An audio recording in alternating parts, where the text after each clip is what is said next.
जंगल में एक शेर रहता था। उसके 4 सेवक थे, चील, भेड़िया, लोमड़ी और चीता। चील दूर दूर तक उड़कर समाचार लाती। चीता राजा का अंगरक्षक था, सदा उसके पीछे चलता। लोमड़ी शेर की सेक्रेटरी थी। भेड़िया गृहमंत्री था।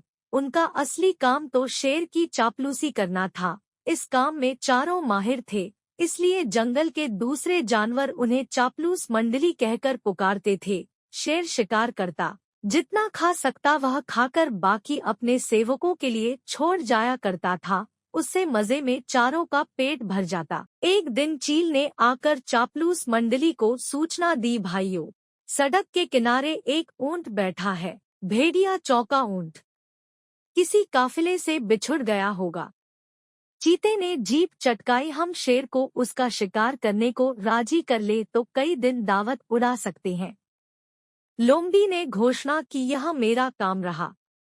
लोमड़ी शेर राजा के पास गई और अपनी जुबान में मिठास घोलकर बोली, महाराज, दूत ने खबर दी है कि एक ऊंट सड़क किनारे बैठा है। मैंने सुना है कि मनुष्य के पाले जानवर का मांस का स्वाद ही कुछ और होता है, बिल्कुल राजा महाराजाओं के काबिल। आप आज्ञा दे तो आपके शिकार का ऐलान कर दूं। शेर लोमड़ी की मीठी बातों में आ गया और चापलूस मंडली के साथ चील द्वारा बताई जगह जा पहुंचा। वहां एक कमजोर सा ऊंट सड़क किनारे निढाल बैठा था। उसकी आंखें पीली पड़ चुकी थीं। उसकी हालत देखकर शेर ने पूछा, क्यों भाई, तुम्हारी यह हालत कैसे हुई? ऊंट कराता हुआ बोला, जंगल के राजा, आपको नहीं पता इंसान कितना निर्दयी होता है। मैं एक ऊंटों के काफिले में एक व्यापार माल ढो रहा था। रास्ते में मैं बीमार पड़ गया। माल ढोने लायक नहीं उसने मुझे यहाँ मरने के लिए छोड़ दिया। आप ही मेरा शिकार कर मुझे मुक्ति दीजिए।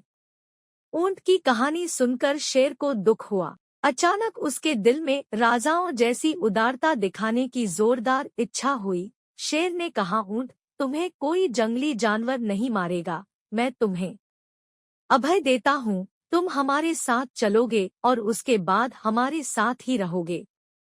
चापलूस मंडली के चेहरे लटक गए। भेड़िया फुसफुसाया, ठीक है, हम बाद में इसे मरवाने की कोई तरकीब निकाल लेंगे। फिलहाल शेर का आदेश मानने में ही भलाई है। इस प्रकार ऊंट उनके साथ जंगल में आया। कुछ ही दिनों में हरी घास खाने व आराम करने से वह स्वस्थ हो गया।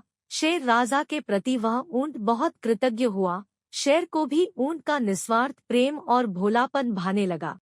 ऊंट के तगड़ा होने पर शेर की शाही सवारी ऊंट के आग्रह करने पर उसकी सवारी पीठ पर निकलने लगी। वह चारों को पीठ पर बिठाकर चलता।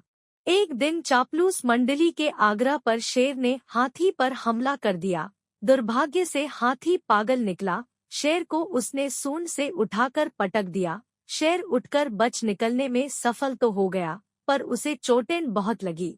शेर लाचार होकर बैठ गया। शिकार कौन करता के दिन न शेर ने कुछ खाया और न सेवकों ने। कितने दिन भूखे रहा जा सकता है? लोमड़ी बोली, हद हो गई। हमारे पास एक मोटा ताजा ऊंट है और हम भूखे मर रहे हैं। प्लस चीते ने ठंडी सांस भरी, क्या करें? शेर ने उसे अभयदान जो दे रखा है। देखो तो ऊंट की पीठ का कुबड़ कितना बड़ा हो गया है।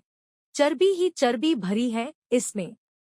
भेड़िए के मुंह से लार टपकने लगी। ऊंट को मरवाने का यही मौका है। दिमाग लड़ाकर कोई तरकीब सोचो। लोमड़ी ने धूर्त स्वर में सूचना दी, तरकीब तो मैंने सोच रखी है। हमें एक नाटक करना पड़ेगा। सब लोमड़ी की तरकीब सुनने लगे। योजना के अनुसार चापलूस मंडली शेर के पास गई। सबसे पहले चील बोली, महाराज, आपको भूखे पेट रहकर मरना मुझसे नहीं देखा जाता। आप मुझे खाकर भूख मिटाइए। लोमड़ी ने उसे धक्का दिया, चल हट, तेरा मांस तो महाराज के दांतों में फंस कर रह जाएगा। महाराज, आप मुझे खाइए। भेड़िया बीच में कूदा, तेरे शरीर में बालों के सिवा है ही क्या? महाराज, मुझे अपना भोजन प्लस बनाएंगे। अब चीता बोला, नहीं, भेड़िए का मांस खाने लायक नहीं होता। मालिक, आप मुझे खाकर अपनी भूख शांत कीजिए। चापलूस मंडली का नाटक अच्छा था।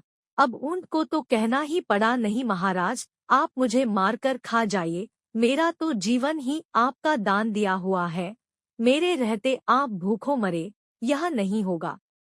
चापलूस मंडली तो यही चाहती थी। सभी एक स्वर में बोले, यही ठीक रहेगा महाराज।